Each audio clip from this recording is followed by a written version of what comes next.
ରାବଣ ମୃତ୍ୟୁ ପୂର୍ବରୁ କହିଯାଇଥିଲା ଜୀବନର 3ଟି ଅମୂଲ୍ୟ କଥା, ଯାହା ଆପଣମାନଙ୍କ ଜାଣିବା ଅତ୍ୟନ୍ତ ଜରୁରୀ। ଲଙ୍କାପତି ରାବଣ ସୀତା ମାତାଙ୍କ ଅପହରଣ କରି ପ୍ରଭୁ ଶ୍ରୀରାମଙ୍କ ହାତରେ ମରିଥିଲେ।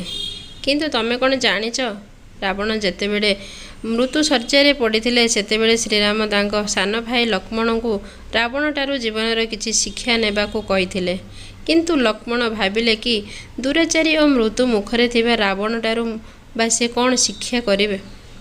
ତଥାପି ଅଗ୍ରଜ ରାମଙ୍କ କଥା ମାନି ସେ ରାବଣଙ୍କ ପାଖକୁ ଯାଇ ଜୀବନର କିଛି ଶିକ୍ଷା ଦେବାକୁ କହିଥିଲେ। ହେଲେ ଲକ୍ଷ୍ମଣଙ୍କ କଥା ଶୁଣି ରାବଣ ନିରୁତ୍ତର ରହିବାକୁ ଲକ୍ଷ୍ମଣ ଫେରି ଆସିଥିଲେ।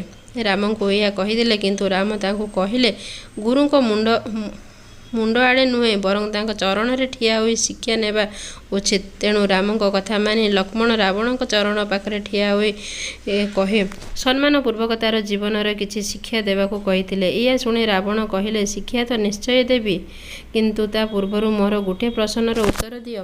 ଲକ୍ଷ୍ମଣ, ମୁଁ ଲଙ୍କାପତି ରାବଣ ତ୍ରିଲୋଚନ ବିଜେତା ହୋଇ ତମ ପରି ସାଧାରଣ 2 ଜଣ ବନବାସୀଙ୍କଠାରୁ ହାରିଲି କ'ଣ ପାଇଁ? ଲକ୍ଷ୍ମଣଙ୍କୁ ଚୁପ୍ ରହିବା ଦେଖି ରାବଣ କହିଲେ, ଏହାର କାରଣ ହେଉଛି ଚରିତ୍ର।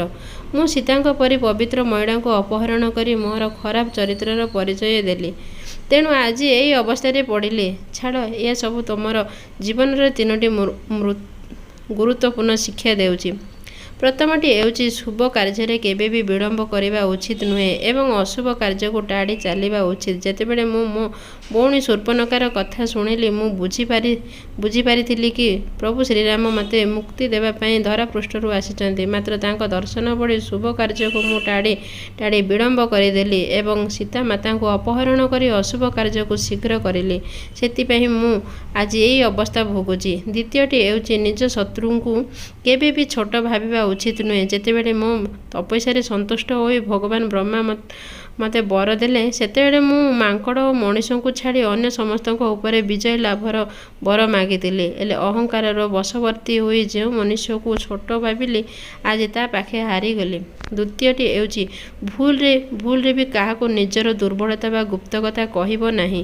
ମୋ ତପସ୍ୟାରେ ମୁଗ୍ଧ ହୋଇ ଯେତେବେଳେ ବ୍ରହ୍ମାଙ୍କ ଆଦେଶରେ ଯମରାଜ ମୋତେ ଅମୃତ ଦେଲେ ଓ ମୋତେ କହିଲେ, ଏହା ଯେ ପର୍ଯ୍ୟନ୍ତ ମୋ ନାଭିରେ ଅଛି ତମେ କେବେ ବି ମରିପାରିବ ନାହିଁ, କିନ୍ତୁ ମୁଁ ଭାତୃପ୍ରେମରେ ଅନ୍ଧ ହୋଇ ଦିନେ ବିଭୀଷଣଙ୍କୁ ଏହି କଥା କହିଦେଲି। ଆଉ ଏବେ ମୋ ଅବସ୍ଥା ଦେଖ।